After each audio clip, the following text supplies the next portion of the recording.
51% of the fentanyl poisoning that's going on in this country, 51% of the fentanyl across the whole of the United States, unfortunately, has come through the state of Arizona because Mayorkas won't secure the border.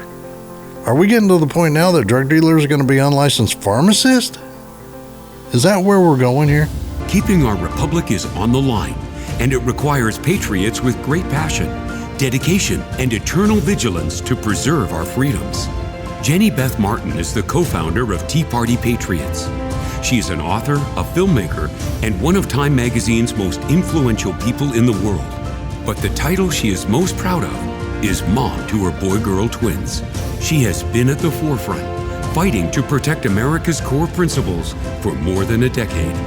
Welcome to the Jenny Beth Show. Today, I continue my conversation with Sheriff Leon Wilmot of Yuma County, Arizona.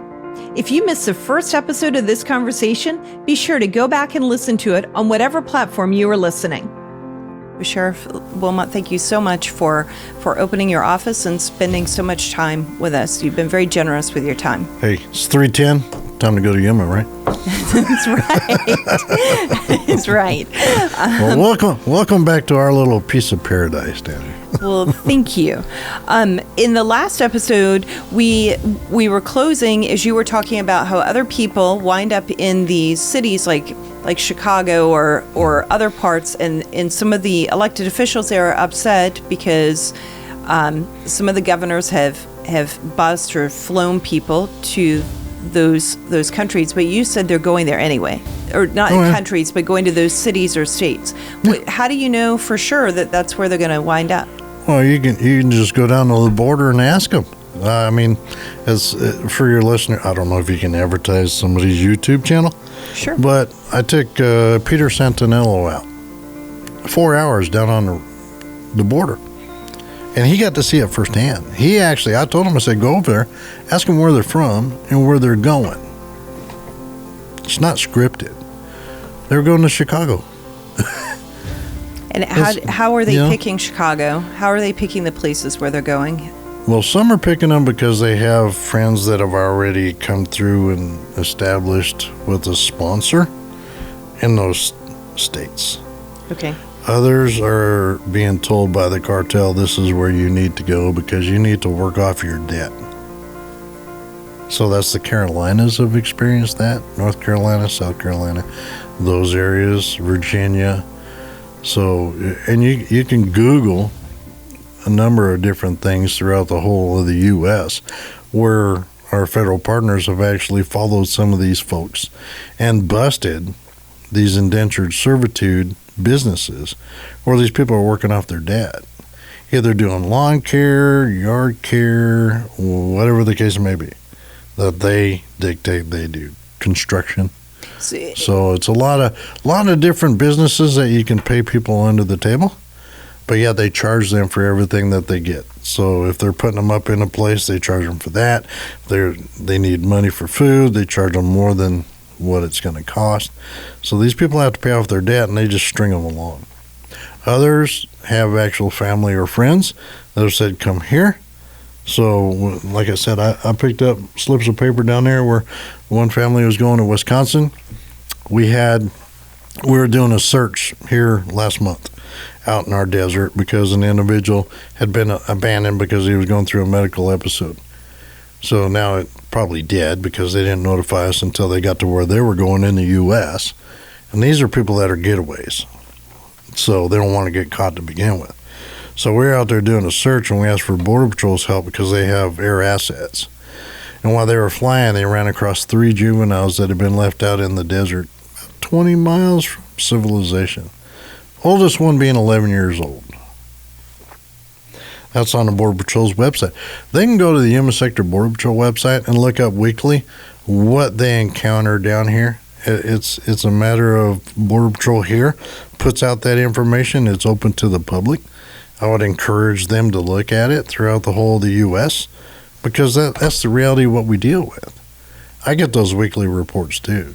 I mean, we work with our Border Patrol partners each and every day. But they're going to all everywhere that's a sanctuary city where it's been advertised. Portland, Oregon, Sacramento, L.A., San Francisco. San Francisco. That's where some Russians are going to, by the way. I was trying to figure out where the Chinese are trying to get to that. I haven't found that out yet from them. But, yeah, it's just interesting. It's like, okay, where are these people from and where are they going? It's like we talked about last time. I mean, I ran into people from Venezuela and Cuba. These are educated people. And those are the ones that they're trying to send back. Cuba, Venezuela. Those are the ones this administration wants to send back. But yet, these are like educated, degree-holding doctors, lawyers, teachers. I mean, professionals that are trying to come here as well. Unfortunately, they're doing it the wrong way and coming in illegally. But they're trying to beat the end of Title 42. And so we're not talking about just people who have no education at all, and Right. all they are good for is to do jobs that no one in America wants. Because sometimes we hear that as an excuse for why the border laws don't need to be enforced. Anybody's going to come up with an excuse to try to cover their belief. The bottom line is, what's the threshold? Taxpayers have to fund every bit of this. You're spending millions of dollars on tents alone just in my county. There's 4 tents here. At $4.5 to $6.5 million a month. $16 million a week for HHS to handle all the unaccompanied juveniles. Which, by the way, they've lost a lot, as far as I understand it, looking at the media. They can't account for, 80,000 unaccompanied minors? Yeah. But yet this is your Homeland Security policies that have put that into effect? That doesn't give you much faith in our Secretary of Homeland Security and all to do his job. It's kind of scary. No, and as a mom, I don't want to. It's not that I don't want to think it. It's really troublesome to think that there are 80,000 minors, children, juveniles, young people who are under 18 years old we don't even know where they are, which means maybe they just got lost in the bureaucracy, which happens because the bureaucrats are not always the most competent with their paperwork. And maybe it's because something really bad and nefarious is going on in their life. Well, you as a mother probably wouldn't let your children, 11, 9, 8, and 6, hand them over to a smuggler either to get them into the United States, would you? No. But yet, I don't see this administration charging those parents for a criminal act of abandoning and endangering the lives of those kids. Because I got news for you. If I found out who the mother was or the father, they'd be in my jail. Because that's what needs to happen. And you don't see none of that being done by this administration, is holding people accountable for breaking a law just to come in the community, but also for breaking a major law like that. You're endangering the lives of kids. They've been abandoned. Right. You don't just hand your kids over, juveniles, to a stranger and then pay them to do that and put them in jeopardy. But yet, this is what we encounter out in our desert, just in my little part of the world. You're right. We would not do that. Mm-mm. And if we just abandon our child, even if it isn't abandonment, if you forget that your child is sitting in the back seat of the car, you can be charged with a crime in some parts of this country. And that is extreme forgetfulness, but this is much more deliberate. Oh, yeah. And I've rented a few cars lately. Every time I get out of the car, it's beeping. Make sure you're checking the back seat. Like we have that kind of safeguards in place in this country, and yet you've got people who are coming across or just sending their children across, and they're just getting lost. It's all part of marketing, because what did Mayorkas say? Which thing did he say? Unaccompanied kids. Right. Right? Well, we're going to reunify. So it's a marketing strategy that he just gave the cartels. Send the kids across. They'll be in with HHS. They'll put them wherever they are in the United States. What, Virginia? Is that where they're going? I don't know where they're all going. Well, they're not here. And I mean, what they told you the number today, there was, 40 unaccompanied juveniles that were apprehended by Border Patrol here last week. So there's 40 kids unaccompanied sent across by a family. What's going to happen next? The parents will come across because they were promised that they would get reunified with their children. Good job. You just made the cartel more money. None of this is humane. These policies are just, it's diabolical that this administration thinks what they're doing is a humane thing. They're endangering people's lives each and every day with these policies. People are dying. And, unfortunate for me, but fortunate for the rest of the country, they don't have to see what we see. What kind of things do you see? When you have to, as an investigator, go out and process 14 people who succumbed to the heat in the desert in one day because a smuggler abandoned them, and the other smuggler took all their money and their water and then fled back, telling them that they were going to go get more water and more food. Now, you're talking 50 miles away from civilization. 14 people died in my county. In a single day? I had to, in one day, one group was abandoned by the smugglers. I had to process that crime scene during the middle of summer. I was out there. I know what it's like.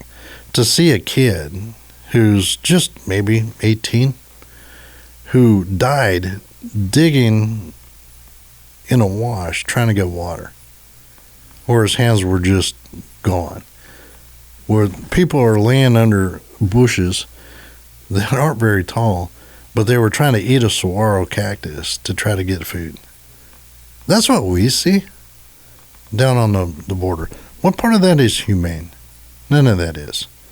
So when people back in Washington, D.C. tell me what the border is because they've been here once and now they're a border expert, they're full of shit. Can you say that? Yes, you can because say that. Because it's the truth. It's the truth. They don't have any concept of what we deal with here. AOC and them, they've never had to be out here. They've never had to be out here and deal with this. We have to deal with it because they won't grow a spine and enforce the rule of law. Those laws were put on the books for a reason, to deter people from dying, to deter people from wanting to break the law. We're the ones that are enforcing it. You look at, 14? You mentioned 2014? Yes. We're dealing with Right. issues. I had 250 people booked into my jail because they were smuggling marijuana into this country. Marijuana, no big deal now, right? It was then. These are 250 people that were smuggling in marijuana to poison people in the United States. These were 250 people that the U.S. Attorney, it didn't meet their threshold for the amount of narcotics. Had it not been for us doing what we did and said, you know what, Border Patrol, I'm going to deputize you. You can take that to our court. You can put them in my jail. Every one of them had enough marijuana to get 2.5 years in prison. 100% prosecutable cases. And now you look at what we're dealing with because of the U.S. Attorney not having a spine to charge people for doing what they're doing. And what are you dealing with? Over 100. Arizona now, 51% of the fentanyl poisoning that's going on in this country, 51% of the fentanyl across the whole of the United States, unfortunately, has come through the state of Arizona because Mayorkas won't secure the border. Last 2 years, every year's been over 100,000 people that have died from this poisoning from the cartels.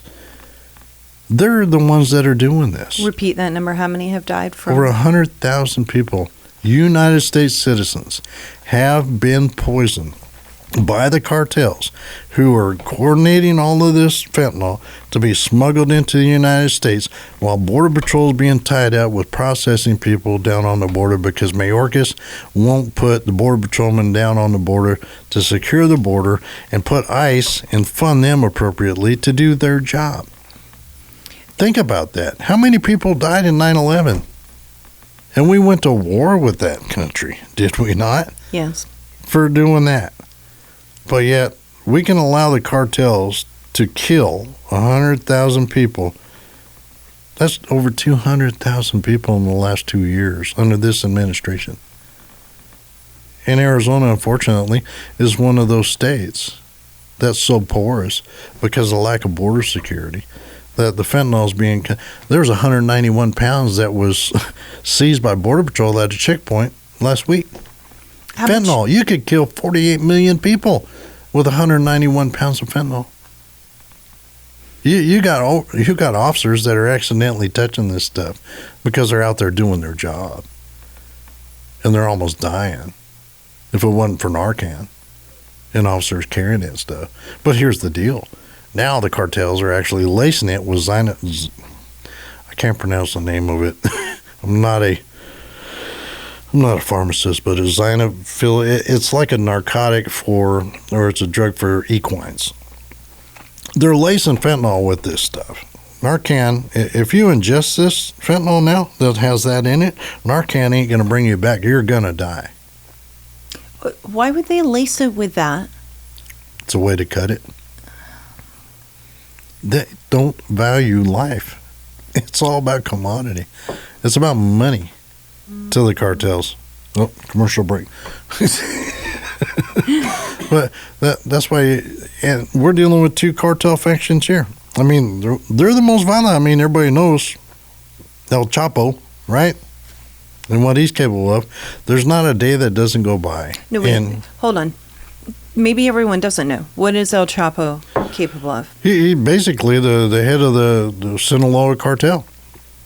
He ran it for years, and now he's in the U.S., and he's been charged and found guilty, and he's in prison. Now he's whining because he's not getting as much attention as he thinks he should get. But he's been the one that pretty much put a lot of people to death. And now his sons are running that same cartel, El Chapo's sons, and they're the ones that are causing the death. If you're a cop over in Mexico and you don't work with the cartel, you're going to die. If you don't pay the cartel and you're a business owner down there for protection, bad things are going to happen. I mean, you look at the 143, that was in that Sinaloa cartel. They control it. They kidnap those people, and unfortunately, we've seen cartel factions that are fighting each other down there right now in our sister city of San Luis, Mexico, where it used to be pretty friendly. And like I said, we're a border community. People that work here, even at the sheriff's office, have family that live in Mexico. They've immigrated. They've done it the legal way. They go back and forth each and every day. It's kind of scary when you think about it. Because if they find out you're a cop, Lord knows what'll happen. So now you have to deal with worrying about the cartels. And a lot of the sicarios, these are the hitmen, they actually live in the United States. It's safer for them. And they go into Mexico and do their dirty deeds and then come back into the U.S. So there's a lot of cross-border stuff that goes on each and every day. Cartels control every bit of it. From here all the way to New York, you've got cartel factions that are up there. You've got a cartel that are operating out of Yavapai County, up by Prescott. When you start doing financial crimes investigations, it's amazing how many people in your community are funneling money for the cartels. We're doing that now. And Yavapai is about 5-6 hours from here, right? It's a 4-hour drive drive. north of me. But they're also a HIDTA county as well. High-intensity drug trafficking area. Because if you've got a highway or an interstate in your county, you're probably a HIDTA county.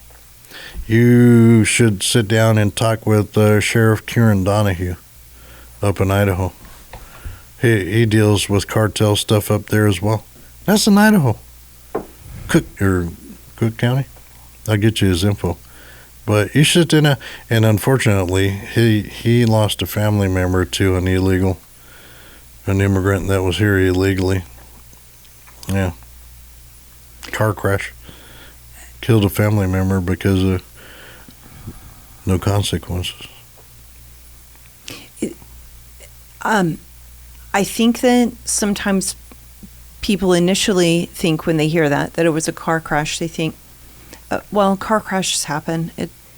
And they kind of just maybe blow it off a little bit as if it's not a big deal. I met a man the very first time. This was, wow, it must have been in 2004. Yeah, I think it was 2004. I was going door to door for a local candidate, and I knocked on this person's door, and his wife was in a wheelchair, and his car, his van was handicapped, and he had stickers promoting legal immigration and against illegal immigration. And I started talking to him, and I was just doing like voter ID, get out the vote type. He was on my list of people who I was supposed to talk to that day. Well, as it turned out, his wife and son were in a car crash. His son was killed. His wife was injured permanently in a wheelchair, and he became a huge advocate for legal immigration. And that was the first time, and it stands out to me. Like, it was such a moment in time meeting him and seeing that van and being exposed to, wait, what? How, I just wasn't aware of just how bad the issue was at that point. And then, since then, I've met several people who, some of it is car crashes, some of it is assault. Violent crime and assault. But even with the car crashes, those family members would still be alive had we enforced the law right here in this county or in other parts of the border. They didn't have to die had we just been enforcing our laws. And we can't say they would have still been alive at the moment that I met their family member. I have no idea what would have happened in their life. You can't change the time. But it is wrong that we're not enforcing the law, that we're acting lawlessly in this country, and these are the consequences that happen. And it is not humane. It's not compassionate. Watching that family, meeting those families, like you just mentioned with Sheriff Donahue, it breaks my heart. I hear the stories of it, and it's heartbreaking. Well, you're a mother. Imagine your kid being exposed to fentanyl and dying. And that's what we're dealing with now is the impacts on families. A year, over 100,000 each year, last 2 years. It's astronomical, the amount of people. I've never heard of that many people ever being poisoned and not being held accountable for that. I mean, we on local law enforcement, if we identify a dealer through being able to use the labs to be able to see if that's the same stuff that they were in possession with that was used, then we can charge them. But had we done border security the way it's supposed to be done, we might not have to be dealing with this stuff. But unfortunately, you have also some of these states who enacted no bail laws. You have our lawmakers actually wanting to get more people out of prison instead of putting them in prison for committing crimes. I don't get this mentality. Obviously, we've not been addressing mental health issues in this country for quite a while now, because now we're dealing with the repercussions of that. Who in their right mind would want to release dangerous criminals out into the street from a prison, let alone put no bail laws on anybody so they can just get out of jail free? Look at California. There's so many people fleeing those, and I know people over there, so I'm not speaking out of turn. Same with Oregon. Because of these policies that have put in place, hamstringing law enforcement to actually doing their job, you got businesses that are shutting down. Large department stores are leaving those areas because there's no law and no people are being held accountable for committing those crimes. You're a sheriff and you're sworn to uphold the law and sworn to uphold the Constitution. Stepping back away from the border itself, what does that mean? What does your job and a job of someone like you across the country normally entail? Improving the quality of life of the people that we serve. Getting out into those communities, doing proactive enforcement.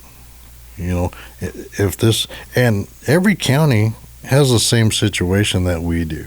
Every part of your county has geographic needs, and that's what you're there to address, is those needs of those communities. Putting officers in the schools, that's what we're about. We're community-based policing, the very highest of it. Every sheriff out there. But I talk to my fellow sheriffs in California, and they're just at their wits' end about lawmakers just openly changing the laws and making it more beneficial for criminals to do what they do versus taking care of the people that they serve. And the laws take care of the people that you serve. Well, they're supposed to, but when you got lawmakers that dilute it and allow the criminals to go free and not be held accountable for committing crimes, and they put the threshold so high that you can't even put them into jail. I mean, it just... I would not want to have to be in their shoes in that state, a number of states, because of what those lawmakers have done. They're by the grace of God, I'm in Arizona. You know what I mean? We enforce the rule of law. We hold people accountable. If you commit a crime, you're going to do the time, period, especially in my county. I don't care where you're from, any country. You commit a crime, you're going to jail, and you're gonna reap it. You made that conscious decision to do what you did, contrary to obeying the law. That's why I'm one of the few sheriffs that have actually cross-deputized DEA, Border Patrol, ICE, and Customs, because I believe in consequence delivery. If the U.S. Attorney will not charge a case that those agents bring in front of that U.S. Attorney, I have told them to book them into my jail, do it under my cross-deputization, and take it to the county attorney to charge them. It costs me about $1 million a year, if not more, to house individuals who've entered this country illegally and committed a state crime. And the feds reimburse me 5 cents on the dollar. I wish I could do that with the IRS. I think we all do. But they think it's okay to only give me 5 cents on the dollar what I've had to spend, and that I'm just one little corner of the country. You think about all the sheriffs throughout the whole of the United States that are doing the same thing, and they're lucky to get reimbursed as well. And they have had, so SCAAP, State Criminal Alien Apprehension Program, that's where the feds are supposed to reimburse us 100% of the cost. But they changed it to the point where anybody that's in our jail that's entered the country illegally has committed a state crime has had to have at least 2 prior misdemeanors and 1 felony conviction and be in our jail for more than 3 days for me to even try to count them to get reimbursed. And be in your jail how many days? At least 3. So two misdemeanors and a prior felony conviction. Or a felony. So they have to have victimized at least 3 other people. Maybe some of them may not have been to whether it's white collar crime or So you have to have those to be able to count and to get reimbursed. And then, I mean, you look at $1 million. What do you think I got back? 56,000, maybe, if I'm lucky, is what I get back from the feds. But yet they don't mind spending all this money on all this other frivolous stuff. How much do you think the NGOs are getting to bust people around? Can you imagine? A lot of money. And thank God, because the NGO here has saved this community. I mean, you look at even during COVID, because that NGO was actually a medical nonprofit, they were able to address the COVID issue. Because so your local hospitals didn't have to do as much, so your local citizens weren't having to pay as much. The local hospital was dealing more with the neonatal issue.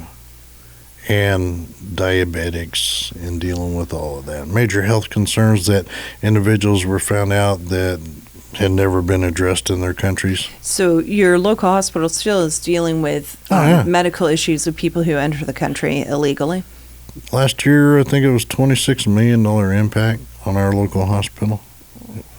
That's going to get passed on to the consumer because the feds aren't reimbursing for that, because those are the ones that actually called 911 when they got to the border and were transported to the hospital, or they made it to the hospital via an Uber or a taxi and went into the hospital without Border Patrol. So they're here illegally. The hospital can't refuse to serve. So that was, it overflowed the neonatal ward. Well, what happened to your citizens who might have needed services that would have used the neonatal Well, if you ward? had an appointment, your appointment was changed. Yeah. That's the impact. That's the reality of things. And dialysis, I can tell you, I had an individual that was in here in the country illegally, committed crime. He needed dialysis 3 times a week during the whole time he was here.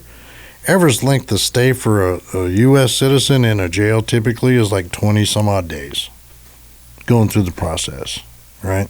Unless they can bail out and there's bail available. Not so with individuals that have a hold on them from ICE. They're going to be in here I've had them up to here 180 days in my jail. It's a long time. Yeah. But we end up eating that bill. And we also have to take care of the medical and feed them and clothe them. It's over $100 a day for a jail operation just because of medical cost. We don't get reimbursed for that at all by the feds. It's not even counted in the refund. But yet immigration's their responsibility and they're supposed to take care of that. They're not doing their job. No. And the citizens are having to pay that bill. They're not doing their job, and the citizens locally are having to pay that bill, and maybe lose care otherwise, but they're paying the bill through taxes, they're paying the bill through increased medical cost. The insurance companies have to pay it because it's increasing medical costs, which means that people who buy insurance across the entire country, their insurance costs go up. And then the federal government, for whatever they are paying, especially to the NGOs, well, that money's coming from taxpayers or from borrowed money, which we'll have a lot more borrowed money over the next few years. But so all of us citizens are paying for all. Well, of that's what I say. There's not a sheriff out there now that it isn't a border sheriff, because what goes on in my yard now is going to be in your backyard tomorrow. If they're going to the local hospital in Metro Atlanta or in Denver or wherever else it might be, it's the same things happening there. And your schools are going to have to retrofit. They're going to have to address these issues. Your hospitals are going to have to do it. Your law enforcement's going to have to deal with it too.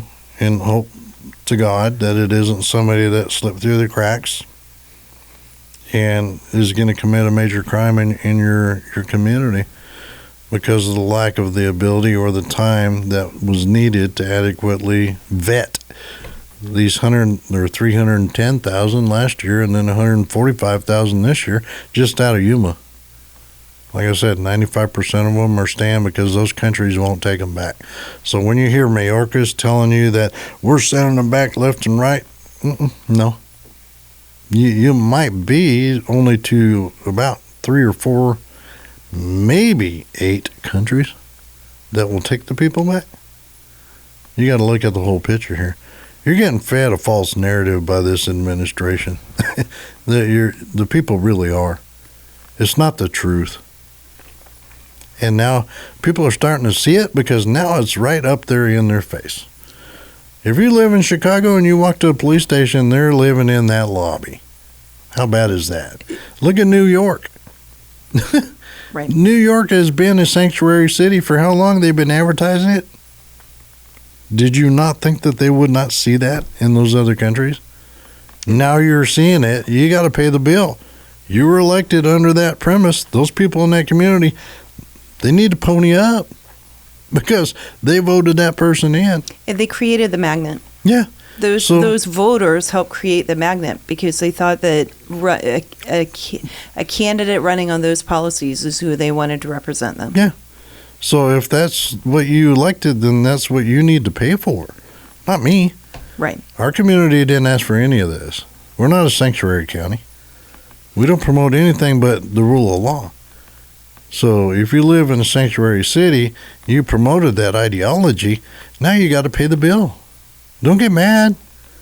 You asked for it, you're going to get it. Yeah. It's like the old analogy, if you build it, they will come.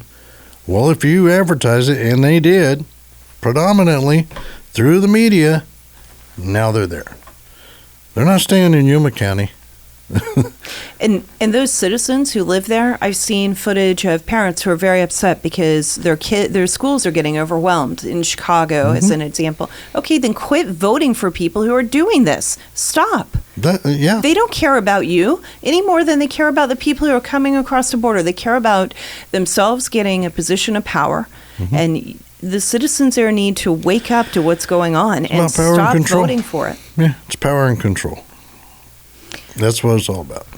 What do you think the solutions are? If you could wave a magic wand and get Washington to listen, which really would be a magic wand to make that happen. Yeah. But if... Enforce the rule of law. 100%. I mean, it's like we had Operation Streamline. Mayorkas is the one that helped develop that under Obama. And there haven't been new laws. No, there's nothing that's been done. All the electeds back in D.C. have always said, I'm going to address this, I'm going to do this, we need to do that. But they haven't done it. And I'll be the first to tell you, amongst many other sheriffs, the 20-year-old immigration law is exactly that. It's old. It needs to be updated. There is no doubt. But it has to be done with the rule of law in mind. And you have to enforce the rule of law to begin with for it to even work. They always promise all this stuff. You've seen it with the Bracero deal, and it's happened again under, I think it was Reagan, when he changed it so that certain things could happen. And there was a guarantee by those that voted on that the law would be enforced. Yeah. It's not being done. So you got to have people in there that have a spine. You got to have people in there that don't interject politics into public safety and enforce the rule of law. Until such time as the lawmakers change it, you need to enforce it. It happened under Operation Streamline. You enter this country illegally between the port of entry, you're going to get sent back and you're not going to be allowed to go into the United States. You'll never be allowed to work here or live here. That pretty much is the curb. And we're not going to fund you through assistance programs. You're not going to get free medical. You're not going to get free dental. Your kids ain't going to be able to go to school because you entered illegally. Go through the port of entry, prove your asylum case. If it's legit, you'll be allowed to stay. That's the way it needs to be. I get it. People don't like the law. Well, change it. But until then, enforce it. It'd be like me saying, you know what?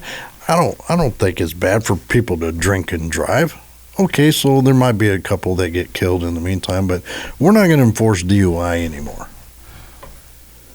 Are we getting to the point now that drug dealers are going to be unlicensed pharmacists?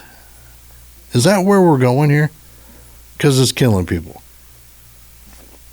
That's what's happening under these policies, and that's what's happening if you stop enforcing the rule of law. People are going to die, and it's happening.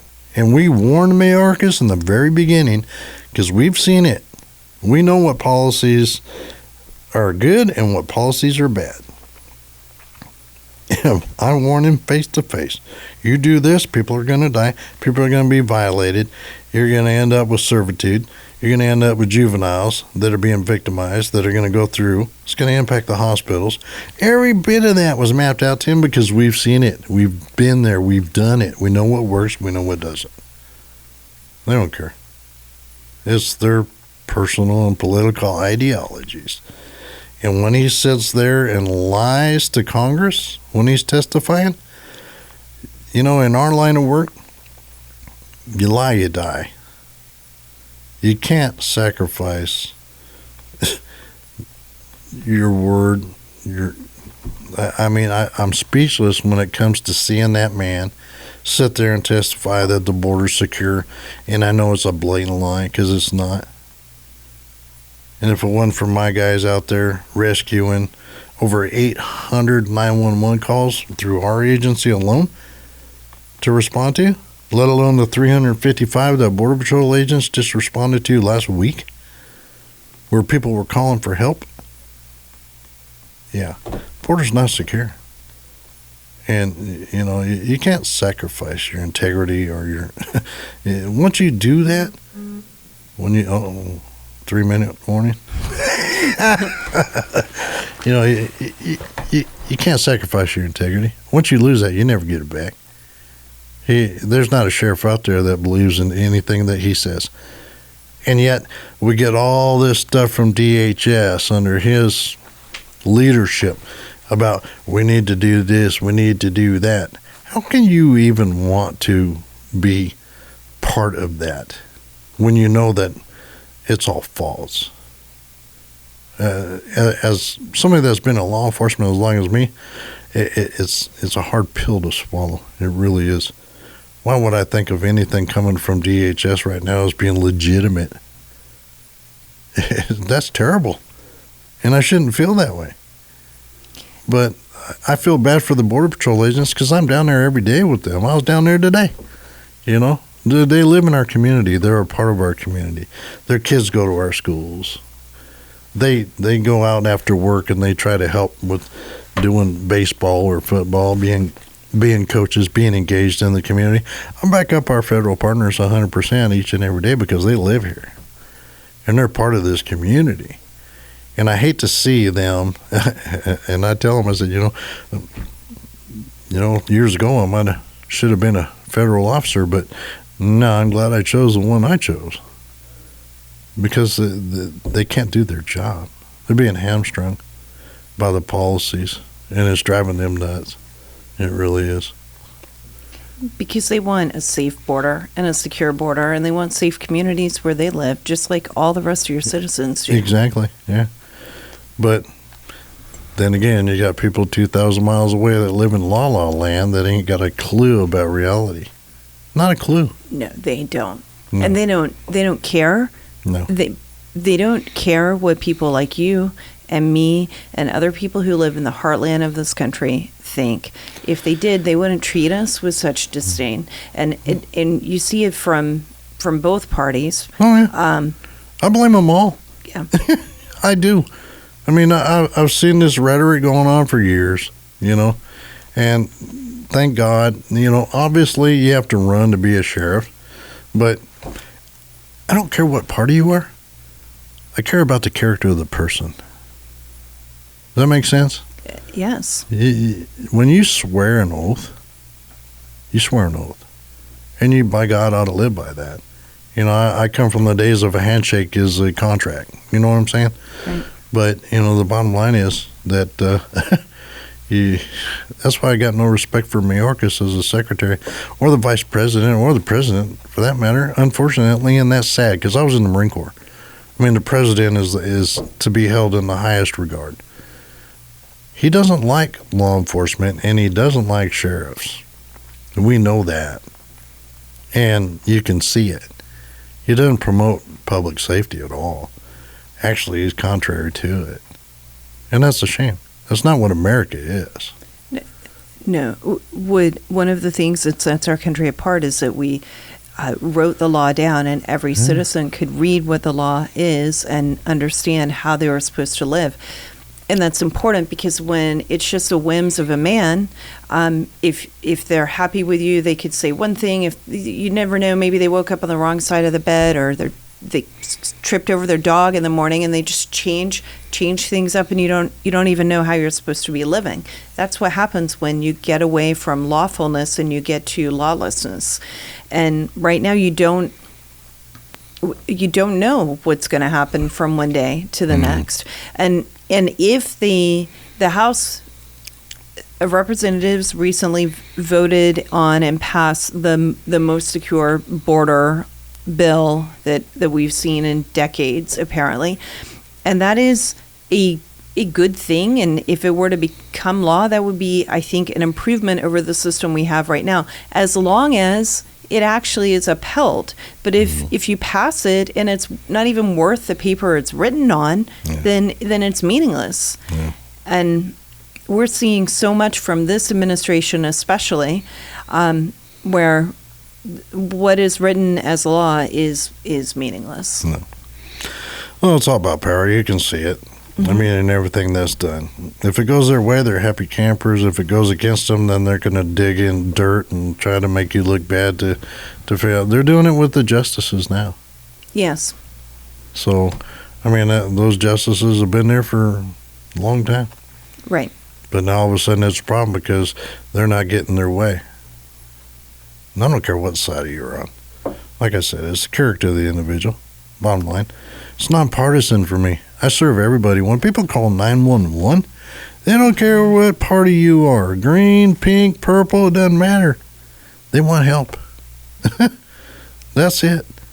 That's what's great about being a sheriff. I work for the people, and we're here to serve. Doesn't matter what party you are. Don't care. Did I ask you what you were when you walked in the door? Or anybody else for that matter? No, sir, you did not. No, because I really don't care. It doesn't matter to me. We serve everybody the same. If you're a victim of a crime, the bad guy's going to jail, and we're going to take care of you. That's the way it should be. Absolutely. So, you know, when they start their political and personal ideologies and mixing all this stuff, it's like that's the biggest load of crap I've ever heard in my life, you know? And I can speak freely. I won't get in trouble from a mayor or a chief. Fact is, they're probably going, good job, I wish I could do that, you know? So let me ask you one last question. Have you thought about if the people who are listening in the audience today, one of the things you said they could do is look at the Yuma sector on Border Patrol website or Right. Department of Homeland Security, and look at the other sectors as well. But do you have other suggestions for what you think they should do, whether it's calling their local sheriff's department to find out about office, that's right, police department, sheriff's office, and I learned that from you, to find out what's happening locally so they understand how it really is affecting their own local community? Are there action items you would recommend to just a general listener? So for your general audience, obviously be engaged with your sheriff's office in your community. You know, even if you live in the city, you can still get a hold of the local sheriff's office, and they can give you a pulse on what's happening in the county as a whole.